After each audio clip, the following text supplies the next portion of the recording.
Hi guys, this is Game of Thrones Season 7 Episode 6, and in this scene there is two things that they do with the landscape. They produce images with the landscape that I would like to talk about, and I'm going to play a little bit of the video so you can see it and see if you see it before I talk about it, and then we can, go into what I see. So,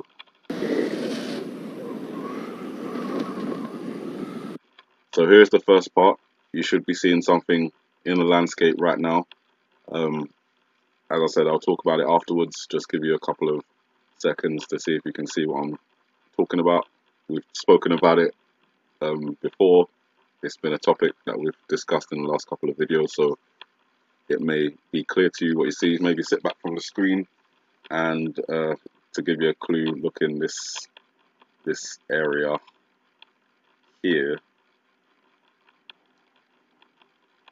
Okay, so moving on to the next part.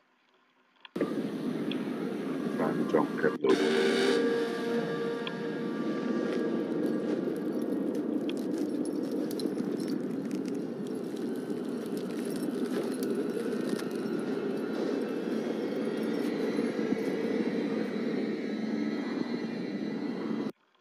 So right here is where you should be seeing something else they've done with the landscape. It's a little bit more. Um, it's a little bit of a bigger picture that they've done. Takes up most of the screen. I'll give you a clue. It's in this area. This area here. Okay, you can pause it if you want to take a little bit longer to maybe see what I see before I talk about it. But I'm going to go on to talk about it now. So that's from Game of Thrones Season 7, Episode 6, the last season before the next season comes out. And this is the first scene that I paused it on. What I see here is a pig face smoking a joint, a spliff, a zoot, whatever you want to call it. Here is the outline of the head done by all these White Walkers, or whites, whatever they are. Here is where one eye is, with a slit in the middle. And here is where another eye is, again with a kind of faded slit in the middle. I think I paused it a little bit too late in the actual scene itself. But here is the nose. I think that's the most easiest to define, kind of like that piggy triangle shaped nose. And then here is the mouth, going up into what would be a crooked smile. But you can see here that they've left all this space kind of white. They've left the four horsemen up here, and they've left a little fire burning here. So when you sit back and you see the pig here, you see that it's actually a joint which is connected to the pig's mouth, and that's why it kind of goes up like that. He's kind of holding it in his mouth. It's one of them cartoon type evil, kind of like greedy business kind of pigs, and that's the same kind of reference you get with iPet Goat 2. They've done the yin yang symbol on the ground in the shape of kind of like a Pac-Man to suggest greed and gobbling things up. And then in the fireworks themselves, they've given us the image of a pig, which was well pointed out by one of my subscribers. I'm sorry, I've forgotten your name, but it was a good catch. And now we see in Game of Thrones, they've also got a pig. So we're in the year of the pig now, and it definitely has that evil kind of grin, that greedy business type cartoon pig smoking. I'll say it's a spliff. It's just got that conical shape, and then you've got the fire burning there. The four horsemen in the kind of image act as ash. So this reminds me of, in the UK we had a show called Art Attack, where this guy would create large pictures that you wouldn't be able to tell what they are until you zoomed out to an aerial view. And he used to make them out of all types of different materials, and you think, oh, what's he building? You don't know. And then when the camera goes up to the aerial vision, you can see that he's created something spectacular. And this is the same kind of technique they've used here. So at ground level, you wouldn't be able to tell what was going on at all. But from the aerial shot that we've got here, you can see it's a pig smoking, and yeah, suggesting the year of the pig, which we are now in. So keep your eyes open. Um, I've drawn some lines just to help with the comparison. I'm not a very good drawer, so please, this looks crazy, but just where the general lines are, you can see, excuse me, what I'm talking about there. So, on to the next image. This was the second shot. I paused and waited for you guys to see if you could see what I'm seeing. What I see here is the Pope with an X.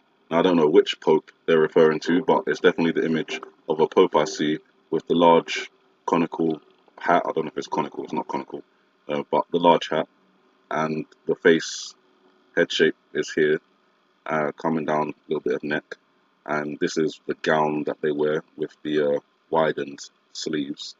So here is, I'm guessing, a gold chain or something that they wear. I'm not exactly sure. Obviously, over here we've got a large X, and if this is his sleeve, then attached to his hand seems to be like a torch of some kind. Kind of goes up to here, and then the flame itself kind of extends up to here. So that's what I see, and I've drawn the lines to kind of help uh, with seeing that. So put the lines there, take them away. You can see what I'm seeing, hopefully. The Pope, the X, the flaming torch. Now, obviously, again, that connects to IPEC Goat 2 with the destruction of the Vatican Church. In the IPEC Goat 2 video, it suggests by volcanic eruption at first, maybe Stromboli, maybe Mount Etna, maybe both. That then causes a tsunami that wipes out the church, and we see that at the end of the IPEC Goat 2 video. As I say, Stromboli is active, Mount Etna is active, they're both active volcanoes. Today, Stromboli is putting out a lot of steam. I can't really see ash or lava, but it's in the correct eruptive phase to cause an event like that, and especially Mount Etna has been looked at as a volcano that could potentially cause a landslide tsunami event. Obviously, it's not that far from Rome, from the Vatican. Stromboli is even closer. If both of them were to have some sort of eruption, collapse, landslide, tsunami, that's a mega tsunami, maybe a mega tsunami, I don't know. But it would definitely have enough power to reach the Vatican, which is about 14 miles inland. A tsunami like that could travel 20 miles or more. So, in other news we're looking at, Israel has said it's prepared to block Iranian oil, and Iran has said if they try to embargo their oil, then they will block the Strait of Hormuz, and that's another event that we're looking out for. I don't know if that's going to occur today. Obviously, today is a watch day. March the 29th is also a watch day, Brexit, and that has also been derived from the simple code, just adding 1 to the day, the month, and the year, 18 times until we get to the year 2019, starting at September the 11th, 2001, and you arrive at the 29th of March 2019. I don't know if it's significant. I don't know if that's the code they're using. It's just a code I thought of, and it was so simple that I decided to call it the simple code. We'll hopefully not see if anything happens, because I don't want anything to happen. I want all these warnings to be just that, warnings, and not things that actually come true.